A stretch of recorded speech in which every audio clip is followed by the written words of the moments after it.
उज़्बिल्लाहिमिनश्शैतानिर्रजीम बिस्मिल्लाहिर्रहमानिर्रहीम। Lecture number 24, chapter number 8, waves. Waves chapter में remaining discussion हमारे पास जो था वो ऑर्गन पाइप का था। याद रखिए, ऑर्गन पाइप आपके पास वो डिवाइस है जिसमें हम एयर कॉलम को रेजोनेट करते हैं टू प्रोड्यूस अ साउंड, जिसमें हम एयर कॉलम को रेजोनेट करते हैं टू प्रोड्यूस अ साउंड। ठीक है, उसको बेसिकली हम ऑर्गन पाइप कहते हैं। ठीक है, देखिए कभी कभी आप विसल बजाते हैं ना इस तरह, तो इसमें आप देखिए ये आपके पास एयर कॉलम है, एयर कॉलम को रेजोनेट किया जाता है और जब एयर कॉलम रेजोनेट होते हैं तो साउंड प्रोड्यूस करता है। बांसुरी जो है, बांसुरी आप बजाते हैं तो उसमें से एयर कॉलम जब रेजोनेट होगा तब उससे विसल या साउंड प्रोड्यूस होगा, अदरवाइज उससे साउंड प्रोड्यूस नहीं होगा। तो ऑर्गन पाइप वो डिवाइस है जिसमें एयर कॉलम को रेजोनेट किया जाता है टू प्रोड्यूस अ साउंड, तो उसको बेसिकली हम ऑर्गन पाइप कहते हैं। ठीक है, और इसको हम आम जिंदगी में बांसुरी कहते हैं। ऑर्गन पाइप में आप लोगों ने देखा होगा कि लिप होता है, लिप। आप विसल बजाते हैं ना, आप बांसुरी बजाते हैं, लिप में आप एयर जेट भेजते हैं। एयर जेट जाता है, जब वो रिफ्लेक्ट होता है और ओपन माउथ से निकलता है तो वो अपने पीछे रेयरफेक्शन को छोड़ता है। ठीक है, कंप्रेशन हम भेजते हैं, जब वो ओपन माउथ से निकलता है रेयरफेक्शन उससे बन जाता है तो sound wave, air column resonate, sound produce हो जाता है। ठीक है, तो मैं ऑर्गन पाइप के बजाय यहां पर लिख लेता हूं closed pipe, closed organ pipe. ये आपके पास क्लोज्ड पाइप, उसका एक एंड आपके पास क्लोज है और दूसरा आपके पास ओपन, तो ये आपके पास क्लोज्ड पाइप। दूसरा मैं लिख रहा हूं ओपन पाइप, ओपन पाइप, उसके दोनों एंड आपके पास ओपन हो, उसके दोनों एंड आपके पास ओपन हो। ठीक है, देखिए इसका ये साइड ओपन है, ये क्लोज है, इसके दोनों साइड्स आपके पास ओपन है। ये आपके पास string, where string is fixed at both end, ये दोनों एंड पे स्ट्रिंग आपके पास जो है वो फिक्स्ड है। ठीक है, और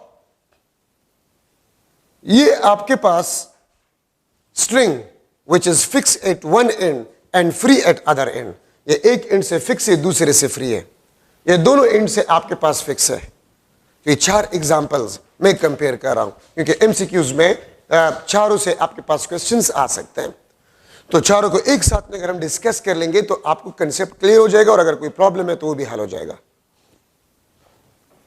ठीक है, अच्छा, अब जब हम एयर कॉलम को बेचते हैं, जब हम एयर कॉलम को बेचते हैं, मतलब एयर को बेचते हैं, तो air will be compress compress compress compress. यहां पर आपके पास डिस्प्लेसमेंट क्या बन जाएगा? जीरो। ये आपके पास डिस्प्लेसमेंट जीरो। अगर मैं डायग्राम से शो करूं, यहां पर आपके पास displacement maximum amplitude, displacement decrease, displacement decrease, और यहां पर डिस्प्लेसमेंट जीरो। जब यहां पर यहां से ये वापस जाएगा, ये वापस आपके पास जाएगा, ठीक है, तो यहां पर जब वापस निकलेगा तो डिस्प्लेसमेंट फिर आपके पास मैक्सिमम, डिस्प्लेसमेंट फिर आपके पास जो है वो मैक्सिमम बन जाता है। यहां पर डिस्प्लेसमेंट मैक्सिमम, यहां पर आपके पास डिस्प्लेसमेंट जीरो, ये आपके पास डिस्प्लेसमेंट जीरो, ये आपके पास डिस्प्लेसमेंट मैक्सिमम। ठीक है, तो देखिए हमारे पास स्टैंडिंग वेव्स में वो पार्ट जहां पर डिस्प्लेसमेंट मैक्सिमम होता है उसको हम एंटी नोड कहते हैं, उसको हम क्या कहते हैं? एंटी नोड कहते हैं। तो याद रखिए, ओपन माउथ पे आपके पास एंटी नोड होगा, डिस्प्लेसमेंट जीरो, तो क्लोज एंड पे आपके पास क्या होगा? नोड होगा। ठीक है, यहां पर आपके पास क्लोज साइड पे नोड और यहां पर आपके पास क्या होगा? ये एंटी नोड, क्योंकि स्टैंडिंग वेव्स में वो पार्ट जहां पर डिस्प्लेसमेंट मैक्सिमम होता है उसको हम एंटी नोड कहते हैं, और जहां पर डिस्प्लेसमेंट जीरो होता है उसको हम नोड कहते हैं। उसको हम क्या कहते हैं? नोड कहते हैं। ठीक है, तो ये आपके पास एंटी नोड, ये आपके पास नोड। ठीक है, तो इसका मतलब ये है कि मैं आपसे अगर पूछ लो कि स्टैंडिंग वेव्स के कितने पार्ट्स में एक नोड होता है और एक एंटी नोड होता है, तो हाफ लूप, हाफ लूप में आपके पास एक नोड होता है और एक आपके पास एंटी नोड होता है। तो क्लोज्ड पाइप में हाफ लूप आपके पास बनता है, हाफ लूप आपके पास बनता है। अच्छा, ओपन माउथ पे हमेशा एंटी नोड होगा और क्लोज एंड पे हमेशा नोड होगा। और देखिए, आप लोगों ने फर्स्ट ईयर प्रैक्टिकल नोटबुक में देखा होगा, हमारे पास दो एक्सपेरिमेंट्स है। ठीक है, द स्पीड ऑफ साउंड और wavelength of sound by using resonance tube. Resonance tube से हम वेवलेंथ ऑफ साउंड को मालूम करते हैं। ठीक है, तो उसमें लिखा गया है कि anti node exactly open mouth पे नहीं होता। मतलब अगर ये आपके पास क्लोज्ड पाइप है, देखिए इसका एक एंड क्लोज है, ये ओपन, तो एंटी नोड एग्जैक्टली यहां पर नहीं होता, बल्कि इससे थोड़ा सा ऊपर होता है, इससे थोड़ा सा ऊपर होता है। और कितना आपके पास ऊपर होता है, अगर आप इस पाइप के डायमीटर को मालूम करें और उस डायमीटर को आप 0.3 के साथ मल्टीप्लाई करें, या इसको लिखा गया है 30% of a diameter, 30% of a diameter. मैं फिर रिपीट कर रहा हूं, अगर आप इस पाइप के डायमीटर को मालूम करें और उसके साथ आप 0.3 मल्टीप्लाई करें, क्या मल्टीप्लाई करें, 0.3 मल्टीप्लाई करें, तो 0.3 times of diameter of a pipe, ऊपर आपके पास एंटी नोड बनता है। एंटी नोड आपके पास एग्जैक्टली ओपन माउथ पे नहीं होता, इससे थोड़ा सा ऊपर होता है। कितना ऊपर होता है, 0.3 times of a diameter, 0.3 times of a diameter ऊपर आपके पास जो है एंटी नोड बनता है। ठीक है, तो ये बात याद रखें एमसीक्यूज के लिए, ये भी आपके पास जरूरी है। अच्छा, ओपन माउथ पे एंटी नोड होगा, क्लोज एंड पे हमेशा आपके पास नोड होगा। अब इसके कितने माउथ ओपन है, इसके 2 माउथ ओपन है, तो इसमें 2 एंटी नोड होने चाहिए, तो आपके पास 2 हाफ लूप बन जाएंगे। 2 हाफ लूप, एक हाफ लूप का एंटी नोड, ये आपके पास एक हाफ लूप का एंटी नोड। तो ओपन माउथ पे आपके पास एंटी नोड्स होंगे। तो 2 हाफ लूप, ये भी आपके पास फंडामेंटल फ्रीक्वेंसी पे, ये भी फंडामेंटल फ्रीक्वेंसी पे, ये भी फंडामेंटल फ्रीक्वेंसी पे, ये भी आपके पास फंडामेंटल फ्रीक्वेंसी पे। तो याद रखें, अगर एक पाइप क्लोज्ड पाइप हो, मींस एक एंड क्लोज दूसरा ओपन, क्लोज्ड आर्गन पाइप हो तो क्लोज एंड पे नोड होगा और ओपन माउथ पे आपके पास एंटी नोड होगा। फंडामेंटल फ्रीक्वेंसी पे हाफ लूप इसमें बनेगा। ठीक है, अगर मैं इससे ये हटा दूं तो आपके पास एंटी नोड ओपन माउथ पे आपके पास बनेगा। ठीक है, इसके 2 माउथ ओपन है तो 2 एंटी नोड होने चाहिए। ठीक है, नोड बिल्कुल सेंटर पे आपके पास होगा। ये भी फंडामेंटल फ्रीक्वेंसी पे, लोवेस्ट पॉसिबल फ्रीक्वेंसी पे, ये भी लोवेस्ट पॉसिबल फ्रीक्वेंसी पे, ये भी लोवेस्ट पॉसिबल फ्रीक्वेंसी पे, ये भी लोवेस्ट पॉसिबल फ्रीक्वेंसी। इसमें हाफ लूप से कम लूप नहीं बन सकता, इसमें 2 हाफ लूप से कम लूप्स नहीं बन सकते, इसमें एक कंप्लीट लूप, इसमें आपके पास half loop.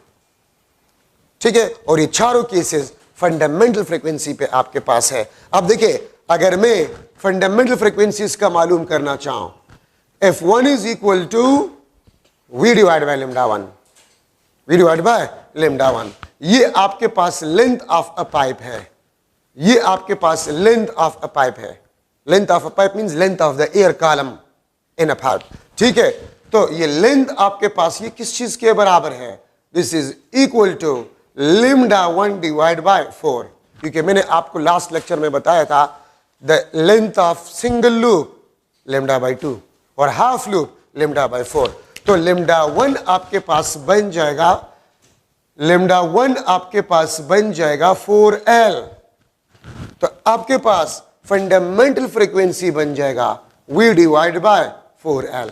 This is the fundamental frequency. यहां पर आ जाए fundamental frequency V divide by lambda 1। और देखिए, इसमें आपके पास 2 हाफ लूप बनते हैं, इसमें आपके पास 2 हाफ लूप बनते हैं। 2 हाफ लूप का मतलब आपके पास क्या होता है, 1 कंप्लीट लूप, 1 कंप्लीट लूप। ठीक है, तो मैं यहां पर लिख लूंगा L is equal to lambda 1 divide by 2। एक लूप का लेंथ लैम्डा 1 डिवाइड बाय 2, या लैम्डा 1 आपके पास होगा, it will be equal to 12। तो इसका फंडामेंटल फ्रीक्वेंसी ये आपके पास v डिवाइड बाई 2l होगा। ये आपके पास fundamental frequency v divide by 4l होगा। ठीक है, इसका फंडामेंटल फ्रीक्वेंसी हम पढ़ चुके हैं v डिवाइड बाई 2l। इसका fundamental frequency v divide by 4 है। लेकिन यहां पर v speed of a string wave, speed of a string wave, यहां पर v आपके पास है, this is the speed of a sound wave. v speed of a sound wave है आपके पास। ठीक है, तो ये आपके पास फंडामेंटल फ्रीक्वेंसी, ये आपके पास फंडामेंटल फ्रीक्वेंसी, ये आपके पास फंडामेंटल फ्रीक्वेंसी, ये आपके पास फंडामेंटल फ्रीक्वेंसी। ठीक है, और मैं अगर आपको बताऊं, यहां से आप देख सकते हैं λ 1 4l है, तो इसका मतलब ये है कि the wavelength of closed organ pipe is equal to 2 multiply by 2l, या wavelength of a closed pipe at first resonance is equal to 2 times of wavelength at first resonance for open pipe, for open pipe। ठीक है, ये बात आप लोग याद रखिए। ठीक है, तो lambda 1c, the wavelength for the closed organ pipe is equal to 2 times of wavelength at first resonance for open organ pipe, जो कि आप यहां से नजर आ रहे हैं, यहां से आप देख सकते हैं। अगर आप इसके फंडामेंटल फ्रीक्वेंसी को देखें, F1c half into v divide bye 2l, 1 divide by 2 v divide by 2l, इसको मैं लिख सकता हूं, ये आपके पास हाफ और v divide by 2l, this is the fundamental frequency of the open organ pipe. ठीक है, तो इसका मतलब आपके पास ये होता है कि the fundamental frequency of open organ pipe is equal to 2 times of fundamental frequency of a closed organ pipe या closed pipe। लेकिन इसके लिए शर्त यह है कि length of open is equal to length of closed. याद रखिए, इसमें हाफ लूप, इसमें हाफ लूप, तो इन दोनों के इक्वेशंस आपके पास सेम होंगे। इसमें 2 half loop means 1 complete loop, इसमें 1 कंप्लीट लूप, इन दोनों के इक्वेशंस आपके पास जो है वो सेम होंगे। ठीक है, ये बात आप लोग याद रखिए। अच्छा, अब एक सेंटेंस में बोल रहा हूं, गौर से आप लोग इसको सुने। ये तो तमाम कंडीशन फंडामेंटल फ्रीक्वेंसी पे है। एक तो एमसीक्यू के लिहाज से ये काफी इंपॉर्टेंट है कि अगर मैं आपसे पूछूं, एक ओपन पाइप है, एक ओपन पाइप है जिसका लेंथ गिवन हो, जिसका लेंथ गिवन हो, तो एट फर्स्ट हार्मोनिक या एट फर्स्ट रेजोनेंस या एट फंडामेंटल फ्रीक्वेंसी वेवलेंथ आपके पास किस चीज के बराबर होगा? 2 times of a length of a pipe, 2 times of a length of a pipe. ठीक है, तो अगर आपके पास एक पाइप है, उसका लेंथ, ओपन पाइप, उसका लेंथ 1 मीटर है, तो फर्स्ट रेजोनेंस पे आपके पास जो वेवलेंथ स्टैंडिंग वेव का बनेगा वो 2 multiply by length of the pipe. अगर क्लोज पाइप हो तो आपके पास जो वेवलेंथ होगा एट फर्स्ट रेजोनेंस वो 4 times of length of a pipe. तो अक्सर ये एमसीक्यूज भी मुख्तलिफ बुक्स में मौजूद है कि आपको length of a closed pipe given होगा और आपसे at first resonance wavelength of standing waves के बारे में पूछा गया होगा, तो 4l। ठीक है, आपको ओपन पाइप गिवन होगा और आपसे फंडामेंटल फ्रीक्वेंसी पे वेवलेंथ आपसे पूछा गया होगा, वो आपके पास 2l के बराबर हो। ठीक है, अच्छा, चारों केसेस में मैं आपको फिर रिपीट कर रहा हूं कि क्लोज्ड पाइप और string fix at one and, free at other and, इनके इक्वेशंस आपके पास सेम होंगे और इन दोनों की इक्वेशंस आपके पास सेम होंगे। अब मैं एक सेंटेंस बोल रहा हूं, आप गौर से सुने, याद रखिए, चारों केसेस में if each and every time we want to increase the frequency, if each and every time if we want to increase the frequency, so one complete loop will be increases, one complete loop will be increases। चारों cases में, सिर्फ एक case नहीं, अगर मैं इसमें frequency को बढ़ाना चाहता हूं, ठीक है, तो आपके पास एक कंप्लीट लूप इसमें इंक्रीज होगा हर टाइम, एक कंप्लीट लूप इसमें, एक कंप्लीट लूप इसमें, एक कंप्लीट लूप इसमें। क्या मतलब इसका? अब अगर मैं आपको कह दूं कि सेकंड हार्मोनिक पे इसमें कितने लूप्स बनेंगे, तो एक हाफ तो जरूर होगा और एक कंप्लीट, ये आपके पास F2 पे, इसमें आपके पास जो होगा एक कंप्लीट, 2 आपके पास हाफ, एक कंप्लीट 2 हाफ मींस 2 कंप्लीट, यहां पर आपके पास एक कंप्लीट, एक आपके पास हाफ, एक कंप्लीट, एक आपके पास हाफ, यहां पर आपके पास एक कंप्लीट 2 हाफ। एक कंप्लीट, 2 हाफ आपके पास होंगे। सही है। अगर वहां पर आप देखें तो F2 पे आपके पास 2 लूप, इसमें भी एक लूप आपके पास इंक्रीज होगा, इसमें भी आपके पास एक लूप कंप्लीट इंक्रीज होगा F2 पे। तो चारों केसेस में each and every time one complete loop will be increases if the frequency increases.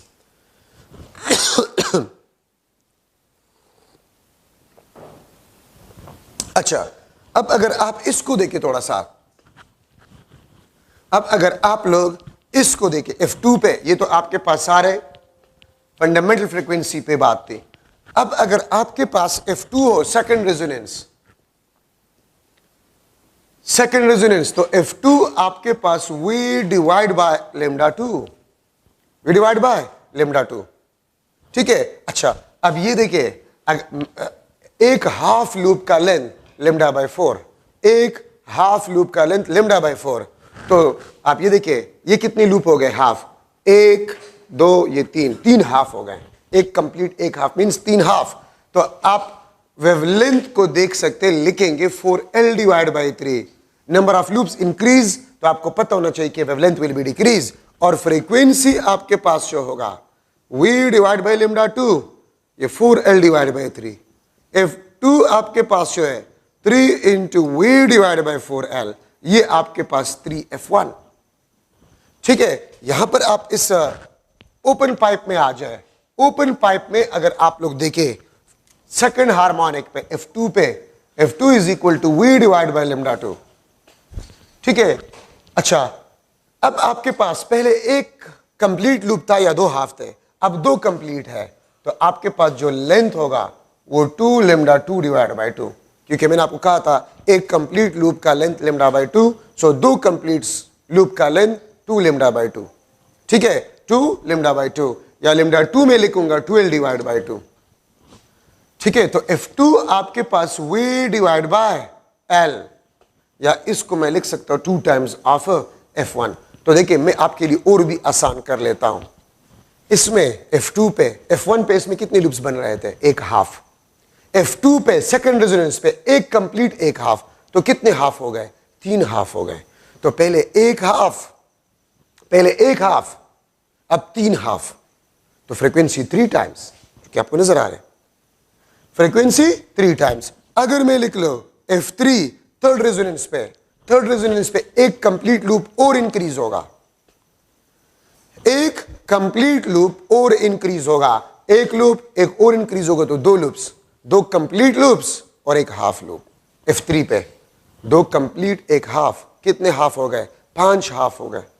तो अगर 5 आपके पास हाफ हो गए तो ये आपके पास 5 टाइम्स F1, ठीक है। और लेमडा 3 आपके पास होगा वो 4L डिवाइड बाय 5 होगा।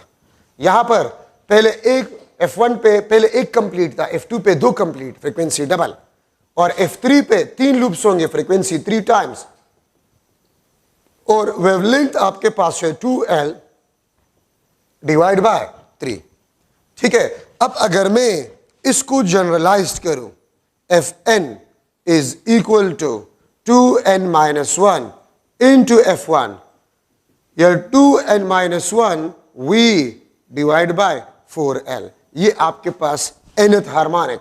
2n-1 क्या शो करते हैं, ऑड। क्यों ऑड, F1 पे एक हाफ, F2 पे 3 हाफ, मतलब एक कंप्लीट एक हाफ मींस 3 हाफ, F3 पे 2 कंप्लीट एक हाफ, तो 2 कंप्लीट 4 हाफ हो गए, और एक हाफ 5 हाफ हो गए, तो 5।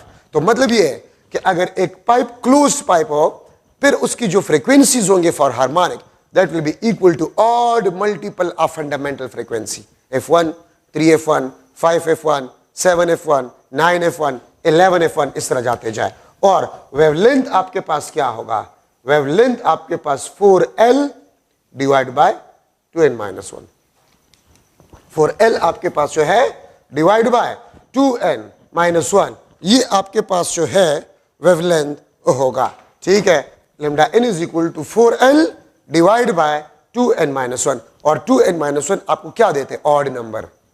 तो याद रखिए अगर फ्रीक्वेंसी ऑड टाइम इंक्रीज होता है तो wavelength odd time decrease, 4L divide bye 1, 4L divide bye 3, 4L divide bye 5, 4L divide bye 7, for L divide by 9, for L divide by 11। तो अगर फ्रीक्वेंसी ऑड टाइम इंक्रीज होता है तो wavelength in time decrease होता है, sorry odd time decrease होता है, लेकिन speed of a sound it will be remain same or constant. अगर आप इसको जनरलाइज करें तो Fn is equal to n times of F1, या इसको मैं लिख सकता हूं n times of V divide by 12, और वेवलेंथ आपके पास होगा 12 डिवाइड बाय n। तो ओपन पाइप का frequency n time increase, open pipe का फ्रीक्वेंसी n टाइम इंक्रीज और वेवलेंथ आपके पास n टाइम डिक्रीज, लेकिन speed of a sound wave remain same. और ये इक्वेशन इसके लिए भी है और ये इक्वेशंस इसके लिए भी है। ठीक है, तो ये आपके पास क्लोज्ड पाइप, ये आपके पास open pipe, string fix at both end, ये आपके पास string fix at one end and free at other end. अब इसमें से अगर आप देखें, मैं चले यहीं पर कर लेता हूं, तो ये आपके पास वेवलेंथ और फ्रीक्वेंसीज बन गए।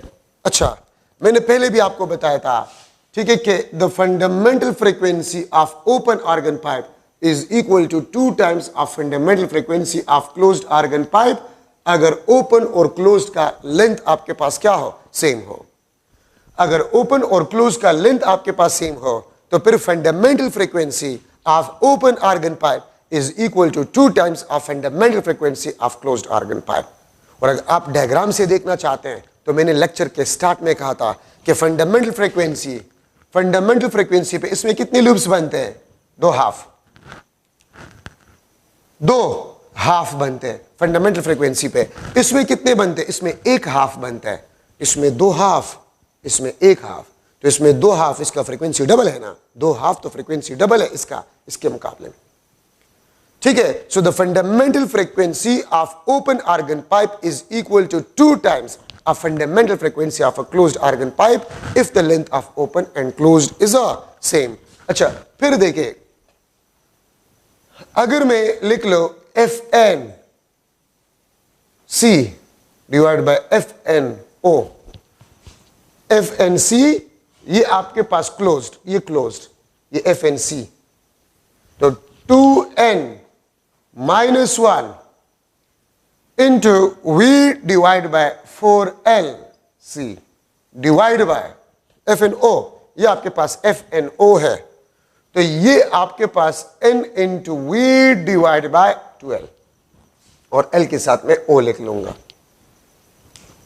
सही है, तो आपके पास बन जाएगा V और ये V, ये आपके पास 2 2 2 4, तो मैं लिख लूंगा FnC divide by FnO, this is equal to 2n minus 1, ये LO ऊपर चला जाएगा, LO डिवाइड बाय ये 2 नीचे आ जाएगा, 2n इंटू LC। और अगर आप लोगों को याद हो, अगर पाइप आपके पास ओपन हो या क्लोज्ड हो तो फंडामेंटल फ्रीक्वेंसी आपके पास, fundamental frequency of closed inversely proportional to the length of a closed pipe. Fundamental frequency of open organ pipe is inversely proportional to the length of open organ pipe. और अगर string हो तो string का भी frequency length के inversely proportional है। अगर string दोनों एंड से फिक्स हो या एक एंड से फिक्स और दूसरे से ओपन, तो फ्रीक्वेंसी आपके पास फंडामेंटल फ्रीक्वेंसी जो होगा वो लेंथ के इनवर्सली प्रोपोर्शनल है। तो देखिए, मैं आपसे ये क्वेश्चन भी कर सकता, एक लेट्स सपोज ओपन पाइप था, उसका फ्रीक्वेंसी f था, अगर मैं उसको 2 इक्वल हिस्सों में तकसीम करूं तो एक हिस्से का फंडामेंटल फ्रीक्वेंसी क्या बन जाएगा, तो लेंथ हाफ, ओपन पाइप का frequency will be double, frequency will be double. मैं आपसे ये भी पूछ सकता हूं कि लेट्स सपोज एक ओपन पाइप था, ओपन पाइप, और उसका फ्रीक्वेंसी था f, उसका फ्रीक्वेंसी f था, ओपन पाइप था, फ्रीक्वेंसी f था। अगर उसका मैंने एक एंड क्लोज किया तो फिर फ्रीक्वेंसी क्या होगा, तो आपने एक एंड क्लोज किया, ठीक है, फ्रीक्वेंसी क्या होगा, हाफ हो जाएगा, क्योंकि क्लोज पाइप का फ्रीक्वेंसी ओपन के मुकाबले में हाफ है। ये एमसीक्यूज होते हैं, ये कंसेप्ट होते हैं। पाइप था, ओपन था, उसका फ्रीक्वेंसी f था, अगर उसके एक एंड को हमने क्लोज किया तो क्लोज्ड पाइप बना। और अभी हम पढ़ चुके हैं कि F1O is equal to 2 times of F1C या F1C is equal to F1O divide by 2। और अगर मैं इस तरह कह दूं कि क्लोज्ड पाइप था, फ्रीक्वेंसी F था, अगर मैं उसका दूसरा साइड भी खोल लूं तो फिर फ्रीक्वेंसी फंडामेंटल क्या बन जाएगा? डबल। यही आपके पास कंसेप्चुअल लर्निंग होता है, ठीक है। अच्छा, अब ये देखिए FNC क्लोज्ड, उसका लेंथ नीचे है, FNO उसका लेंथ ऊपर है। क्यों? Because the frequency is inversely proportional to the length. अगर मैं लिख लो if LO is equal to LC तो फिर ये कैंसिल हो जाएंगे और आपके पास बन जाएगा FNC divide by FNO is equal to 2n minus 1 divide by 2n।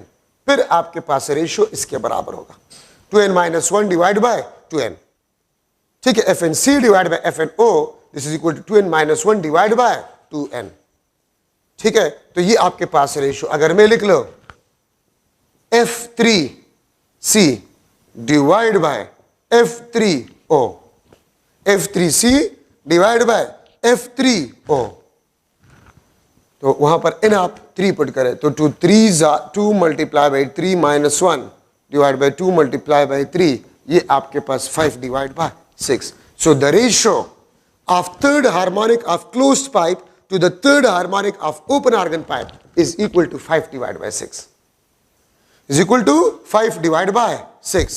अगर मैं लिख लो F1C divide by F1O, F1C divide by F1O, ये किस चीज के बराबर होगा? 2 1 2 माइनस 1, ये इस फार्मूले में पुट कर रहा हूं। तो ये आपके पास बन जाएगा LO divide by 2 times of LC। Even fundamental frequency of closed, fundamental frequency of open, this is equal to LO divided by 2LC। अब देखिए अगर LO और LC बराबर कैंसिल तो आपके पास वही चीज आ जाएगा जो मैं लिख चुका हूं, F1O is equal to 2 times of F1C, वो आपके पास आ जाएगा, ठीक है।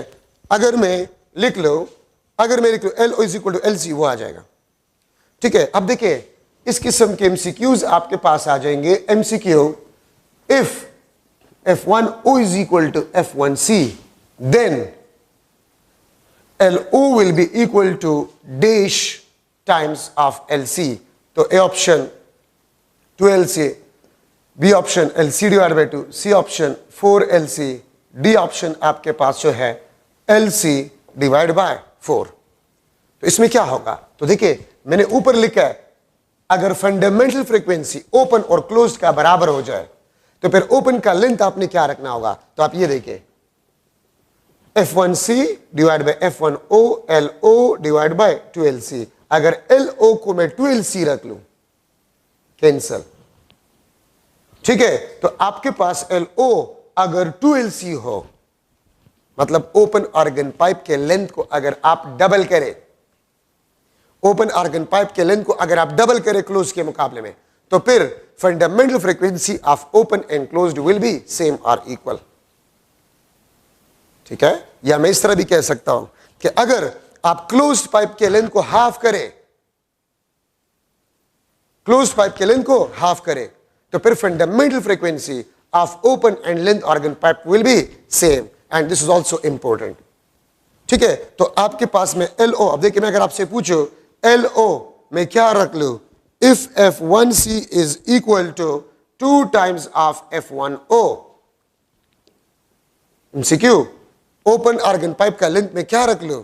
In terms of closed organ pipe length, if the fundamental frequency of a closed pipe is equal to 2 times of fundamental frequency of a open organ pipe, तो यहां पर देखिए LO अगर मैं 4LC पुट करूं, ये 2LC है तो LC के साथ कैंसिल 2, ठीक है। तो LO आपके पास क्या होगा? 4LC। अब उसमें आपके पास ऑप्शन, करेक्ट ऑप्शन 4LC आएगा इसके लिए। तो ये फॉर्मूला है, इससे आप आसानी से मालूम कर सकते हैं कि मैं ओपन ऑर्गन पाइप के लेंथ को क्या रख लूं या क्लोज्ड ऑर्गन पाइप के लेंथ को क्या रख लूं। जो क्वेश्चन आपसे पूछा है ये उसके मुताबिक से आप करें। अच्छा, अब आप लोगों ने ये भी पढ़ा कि open pipe F1 2F1, 3F1, 4F1 इस तरह जाते जाए। ये किस पाइप के लिए? ये क्लोज्ड के ओपन के लिए है, ये ओपन के लिए है। और क्लोज्ड के लिए आपके पास क्या है? क्लोज्ड के लिए F1, 3F1, 5F1, 7F1 इस तरह जाए। ये क्लोज्ड पाइप के लिए, वो ओपन के लिए। तो आपसे पूछा जा सकता है कि ओपन पाइप और क्लोज्ड पाइप में कौन सा पाइप आपको ज्यादा हार्मोनिक्स देंगे? कौन सा पाइप आपको ज्यादा हार्मोनिक्स देंगे? ओपन। ओपन आपको ज्यादा हार्मोनिक्स देंगे। क्यों? आप ओपन में देखिए F1, 2F1 भी है, 3F1 भी है, 4F1, 5, मतलब ऑड और इवन दोनों है, लेकिन इसमें सिर्फ ऑड है। 2F1 नहीं है, 4F1 नहीं है, 6F1 नहीं है, इसमें सिर्फ F1, 3F1, 5F1, 7F1 इस तरह, इसमें सिर्फ ऑड है। और ओपन के लिए ऑड इवन दोनों है। तो अगर ओपन और क्लोज्ड पाइप का लेंथ सेम है तो ओपन आपको ज्यादा नंबर ऑफ हार्मोनिक्स देंगे क्लोज्ड के मुकाबले में। सामने है, ठीक है, आप देख सकते हैं।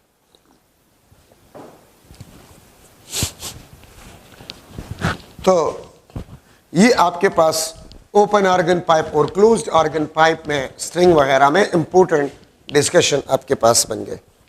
अच्छा, आप लोगों ने पढ़ा होगा रेजोनेंस ट्यूब। रेजोनेंस ट्यूब आपके बुक में डायग्राम है। ये आपके पास वाटर ट्यूब है,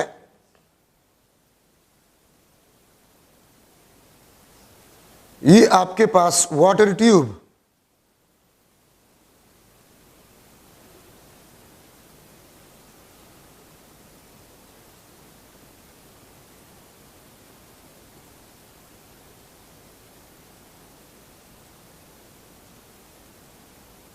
ठीक है। इसमें आपके पास वाटर होता है, इसमें आपके पास क्या होता है? वाटर होता है, ठीक है। वाटर रिजर्वायर को आप ऊपर करते हैं, नीचे करते हैं, यहां पर वाटर लेवल आपके पास चेंज होता है।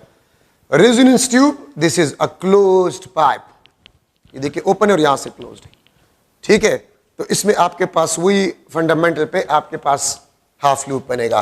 तो इसमें जरूरी पॉइंट है आपके पास Ln is equal to 2n-1 into LO,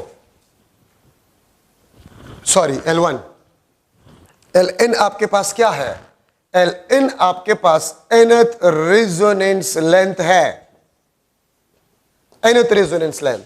और L1 आपके पास जो है ये फर्स्ट रेजोनेंस लेंथ है, ये nth रेजोनेंस लेंथ, ये आपके पास फर्स्ट रेजोनेंस लेंथ है। और ये ऑड, ये 2n-1 ये आपको ऑड के बारे में बताता है, ये आपको ऑड के बारे में बताता है। This is nth resonance length, this is first resonance length, ये आपके पास ऑड, ठीक है। तो देखिए अगर मैं लिख लो आपके पास L2 वो 3L1 होगा, L3 5L1 होगा, L4 7L1 होगा, इस तरह जाते जाए, ठीक है। तो फर्स्ट रेजोनेंस लेंथ अगर आपको गिवन हो और आपसे पूछ लिया जाए कि सेकंड रेजोनेंस लेंथ क्या होगा, अगर मैं लिख लूं MCQ L1 आपके पास 15 सेंटीमीटर है, ठीक है, and it resonate with F1 is equal to 400 hertz. 400 hertz frequency वाले ट्यूनिंग 4 के साथ 15 सेंटीमीटर लेंथ रेजोनेट हो जाए, सो मैं आपसे पूछ सकता हूं सेकंड रेजोनेंस लेंथ क्या होगा? सेकंड रेजोनेंस लेंथ आपके पास क्या होगा और इसके लिए रेजोनेटिंग फ्रीक्वेंसी क्या होगा? सेकंड रेजोनेटिंग फ्रीक्वेंसी L3 क्या होगा? थर्ड रेजोनेटिंग लेंथ, और इसका रेजोनेटिंग फ्रीक्वेंसी क्या होगा? ये मुख्तलिफ क्वेश्चन में आपसे पूछ सकते। तो सेकंड रेजोनेंस लेंथ 3L1, ठीक है, ये 45 सेंटीमीटर होगा। F2 3F1 ऑड नंबर है आपके पास, ठीक है, F1 400 है, ये 1200 हर्ट्ज। तो 45 सेंटीमीटर 1200 हर्ट्ज के साथ रेजोनेट होगा। 15 सेंटीमीटर अगर 400 हर्ट्ज के साथ रेजोनेट हुआ तो 45 सेंटीमीटर 1200 हर्ट्ज के साथ रेजोनेट होगा। L3 आपके पास जो है ये 5L1, ठीक है, 5L1 और आपके पास 15 मल्टीप्लाई बाय 5, तो ये आपके पास 75 सेंटीमीटर होगा। और ये आपके पास 5F1 2000 हर्ट्ज के साथ ये रेजोनेट होगा। क्यों? क्लोज्ड पाइप की जो फ्रीक्वेंसी होता है वो odd multiple of fundamental frequency, और रेजोनेटिंग लेंथ आपके पास जो होता है वो odd multiple of first resonating length होगा आपके पास। अगर मैं इस तरह लिख लूं MCQ, second resonating length of resonance tube, second resonating length of resonance tube is 75 centimeter. 75 centimeter. Resonate with tuning fork having 1500 hertz frequency. Second resonance length of resonance tube is 75 centimeter. Resonate with tuning fork having 1500 hertz frequency. Then first resonating length क्या होगा और इसका frequency क्या होगा? तो L1 is equal to L divided by L3 divided by 3 और F1 F3 divided by 3. तो L1 आपके पास बन जाएगा 25 सेंटीमीटर और F1 आपके पास क्या बन जाएगा 500 हर्ट्ज। 500 हर्ट्ज आपके पास बन जाएगा। ठीक है, तो ये आपके पास तरीके, ये फार्मूला और मैंने आपको बता दिया कि ट्रिक इसका क्या है। ठीक है, resonance tube is basically the closed pipe. तो क्लोज्ड पाइप वाले कंसेप्ट फ्रीक्वेंसी वाले इसमें इस्तेमाल होंगे। अच्छा, नाउ डॉपलर इफेक्ट।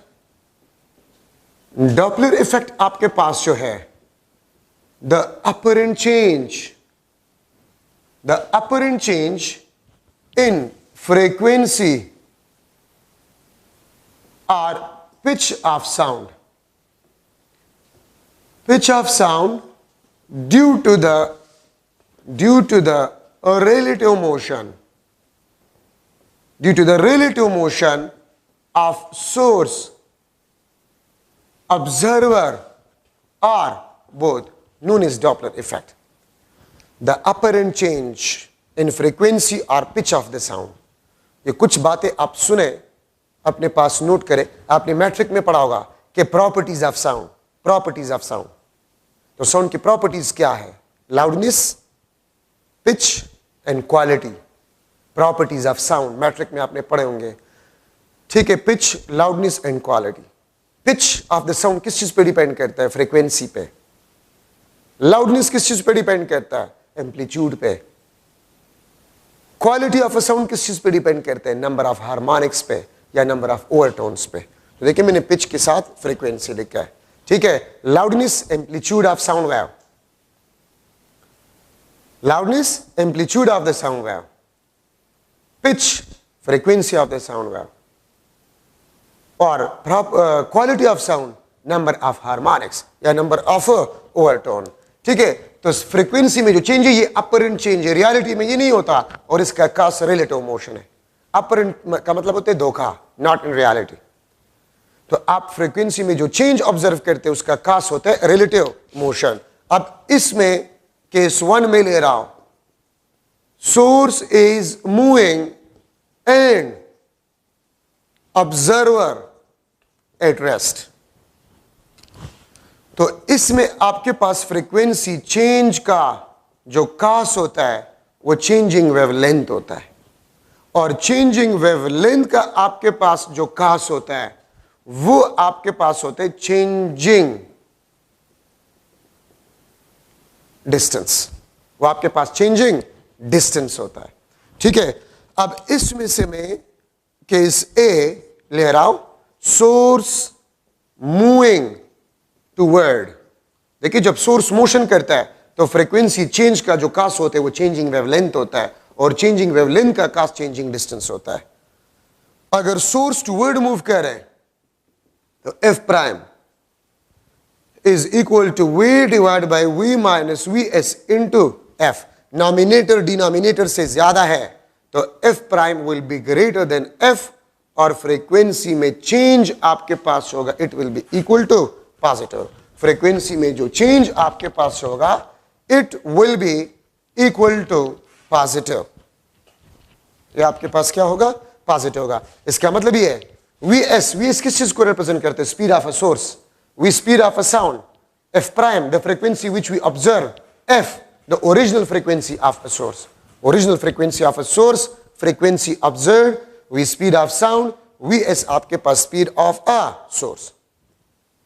ठीक है, तो ये आपके पास एफ प्राइम। और देखिए इसमें एमसीक्यूज किस किस्म के आपके पास आ सकते हैं। अगर मैं लिख लो source moving toward a stationary observer with half of speed of sound, with half of speed of a sound, then frequency observed will be dash, frequency observed will be dash।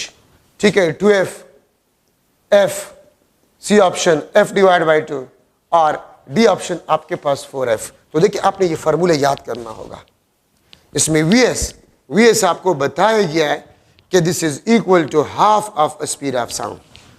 तो v माइनस हाफ वी, ये half two ऊपर चला जाएगा, तो आपके पास आ जाएगा 2f। हम double frequency को ऑब्जर्व करेंगे। ठीक है, और इसी में से आपके पास केस बी, ठीक है, source moving away, source moving away, तो फिर आपके पास frequency v divide by v plus V S into F. अब इस केस में आपके पास फ्रीक्वेंसी f प्राइम आपके पास है वो f से कम होगा। ठीक है, और डेल्टा f आपके पास होगा, it will B negative. It means हम फ्रीक्वेंसी में डिक्रीज ऑब्जर्व करेंगे। कितना decrease? Depend upon the speed of a source. ठीक है, तो इसमें इक्वेशन आप लोगों ने याद करने होंगे।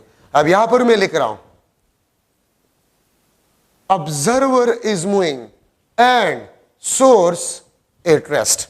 तो फ्रीक्वेंसी चेंज का जो कास होता है, इसमें फ्रीक्वेंसी चेंज का जो कास होता है वो आपके पास रिलेटिव स्पीड होता है, रिलेटिव स्पीड होता है जब ऑब्जर्वर मोशन करता है। ठीक है, अब इसमें मैं केस 1 ले रहा हूं, केस 2 में मैं केस ए ले रहा हूं। ऑब्जर्वर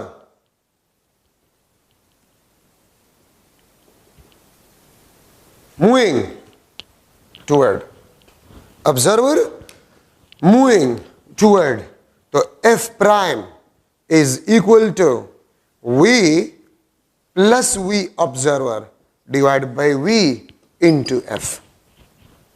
ठीक है, ये आपके पास एफ प्राइम, और देखिए नॉमिनेटर डिनोमिनेटर से ज्यादा है तो F prime will be greater than F, और फ्रीक्वेंसी में चेंज हम पॉजिटिव मींस फ्रीक्वेंसी में हम इंक्रीज ऑब्जर्व करेंगे। अगर मैं कह दूं observer is moving toward a stationary source with the speed of sound, तो V plus V 2v divide by V, तो आपके पास वी कैंसिल, 2f आपके पास फ्रीक्वेंसी आ जाएगा। तो एफ प्राइम आपके पास होगा वो 2f आपके पास होगा। ठीक है, तो इक्वेशंस आप लोगों ने इसमें याद करने होंगे। ठीक है, इसका ट्रिक मैं आपको नहीं बता सकती, आपने याद करने होंगे। Case B observer moving away, observer moving away, तो फिर आपके पास F prime V minus V observer divide by V into F. ठीक है, और इसमें नॉमिनेटर डिनोमिनेटर से कम होगा, F prime will be less than F, delta F आपके पास होगा, it will be equal to negative. इसका मतलब यह है कि हम फ्रीक्वेंसी में डिक्रीज ऑब्जर्व करेंगे। ठीक है, अगर मैं इस तरह लिख लूं इफ, या ऑब्जर्वर, इफ की जरूरत नहीं है, मूविंग टूवर्ड्स और अवे फ्रॉम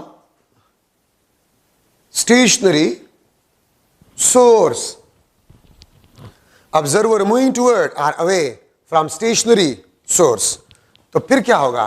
f प्राइम, देखिए ये टूवर्ड यहां पर प्लस है, तो v plus V observer divide by v into F. Toward पहले है, अवे बाद में है, तो अवे में देखिए माइनस आता है, दिस इज माइनस, तो प्लस ऊपर है माइनस नीचे है। अगर मैं इसको इस तरह लिख लूं observer moving away or toward from stationary source। अब देखिए यहां पर अगर देखें टूवर्ड पहले था, अवे बाद में था, अब यहां पर अवे पहले है। तो अगर अवे पहले तो एफ प्राइम आपके पास जो होगा वी अवे पहले V minus V observer divide by V into F, और टूवर्ड बाद में है तो प्लस नीचे, प्लस नीचे। देखिए यहां पर प्लस ऊपर था, माइनस नीचे था, यहां पर माइनस ऊपर है, प्लस नीचे है। तो एक छोटा सा पॉइंट अक्सर इसमें स्टूडेंट्स कंफ्यूज हो जाता है। अगर मैं एमसीक्यू बना लूं, if observer is moving towards or away from stationary source then the frequency observed will be dash. ये ए ऑप्शन, ये बी ऑप्शन, सी कुछ और, डी कुछ और, ये आंसर होगा, ये वाला नहीं। टुवर्ड पहले है तो प्लस ऊपर, क्योंकि टुवर्ड में प्लस आता है, टुवर्ड में प्लस आता है, ये देख सकते हैं, तो प्लस ऊपर। अवे में माइनस आता है, अवे नीचे। और अगर अवे पहले हो टुवर्ड्स बाद में हो तो V minus plus V observer divide by V into F. ठीक है, तो फिर आपने ये लिखना होगा। अगर मैं लिख लूं both observer and source moving towards or away, both observer and source moving toward are away, तो f प्राइम v toward पहले है तो v प्लस v ऑब्जर्वर, और सोर्स के लिए v minus V S into F. ये towards पहले है तो मैंने टुवर्ड्स वाले केसेस पहले लिख लिए। अवे बाद में है तो इसके नीचे माइनस और इसके नीचे प्लस। अगर मैं अवे पहले करूं टुवर्ड बाद में तो इसका माइनस ऊपर, प्लस नीचे, इसका प्लस ऊपर, माइनस नीचे।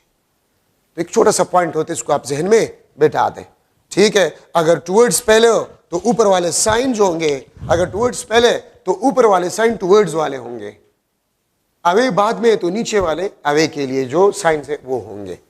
This is the important points in a Doppler effect. और याद रखिए डॉपलर इफेक्ट आपके पास जो होता है, डॉपलर इफेक्ट आपके पास जो होता है, this is not only for the sound wave, ये लाइट वेव्स के लिए भी इस्तेमाल होता है। रडार सिस्टम, सोनार्स, ठीक है, स्पीड ऑफ व्हीकल्स जो मेजर किए जाता है, ठीक है, वो बेसिकली डॉपलर इफेक्ट के प्रिंसिपल पे काम करते हैं। अगर मैं आपसे पूछूं, एक स्टार था, वो पहले रेड नजर आ रहा था, रेड, और फिर कुछ दिनों बाद हमने देखा वो व्हाइट नजर आ रहे हैं। पहले रेड फ्रीक्वेंसी कम, व्हाइट का फ्रीक्वेंसी ज्यादा होता है, इसका मतलब है लाइट की फ्रीक्वेंसी बढ़ रही है। तो अगर फ्रीक्वेंसी बढ़ रही है इसका मतलब है कि स्टार और अर्थ के दरमियान डिस्टेंस डिक्रीज हो रहा है, रिलेटिव डिस्टेंस डिक्रीज हो रहा है।